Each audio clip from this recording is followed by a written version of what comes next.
Wake up, Asheville! I'm Matt Peiken, and this is your local newscast to close out the week for Friday, August 21st. While the majority of Asheville City Council seems to be in favor of canceling its flock safety contract, a cancellation wouldn't end automated license plate surveillance. In addition to 11 stationary flock cameras, there are 162 Axon plate readers mounted in patrol vehicles, capturing plates as officers travel. The department also uses another company to integrate plate reader data with other technology. That means canceling flock would only remove one part of the network. The city hasn't said whether Axon would replace flock functions or what would happen to the stationary cameras. Councilmember Kim Roney says canceling flock should be a first step toward ending all automated plate reader use. Read more at 828 News Now. Regulators are weighing proposals for 92 more hospital beds in Buncombe County. Mission wants all 92 on its Asheville campus. Advent Health would add them to its Weaverville hospital. UNC Health proposes a Westgate facility, and Novant seeks 20 beds in Arden. At a hearing, support centered on alternatives to Mission amid complaints about patient care and strain on rural ambulances. Mission said its trauma center is near capacity, and federal officials confirmed the hospital has returned to compliance.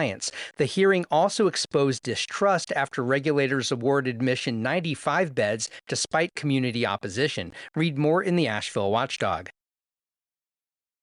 Earth Fare says its Westgate Shopping Center store will remain open for years while any redevelopment goes through planning and regulatory processes. The proposed hospital, currently called UNC Health West, is expected to open by 2032, but no schedule has been announced for construction, demolition, or redevelopment. Earth Fare says other tenants are also maintaining regular hours. Access has become more difficult since the Patton Avenue flyover closed earlier this month, removing a direct route for eastbound drivers. Marked detours remain available, and Earth Fare has posted a route video online. Read more at 828 News Now.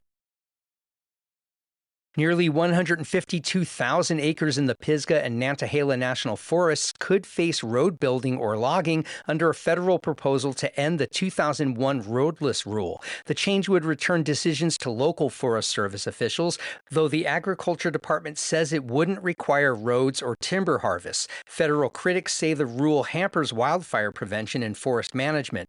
Conservation groups say it protects wildlife, water quality, recreation, and tourism. Public comments are open through September 21st before officials decide whether to proceed, revise, or withdraw it. Read more at NC Newsline. And Leaf Global Arts said through its social media channels yesterday that it's ceasing all operations today. The note cited financial strains from COVID, Helene, reduced arts and education funding, and declines in memberships and donations. The Asheville nonprofit began in 1995 as the Lake Eden Arts Festival, a music, arts, and community gathering every October that brought global music to the region. The multi-day festival outside Black Mountain grew into a fixture and destination event, and the region's most enduring and best-known festival of its kind. Founder Jennifer Pickering stepped away from Leaf's leadership earlier this year and had announced the festival wouldn't happen this year, but return elsewhere in 2027. The board will retain the organization's nonprofit status while exploring whether another organization can continue its programs and mission. No transition has been finalized. Read more in the Citizen Times.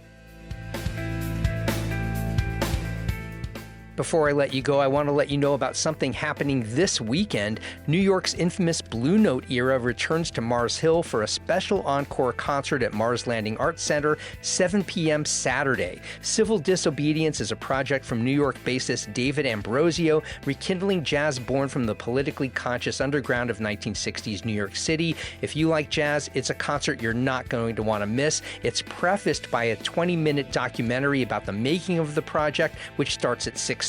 You can find tickets and information at marslandingartscenter.com, and I hope to see you there.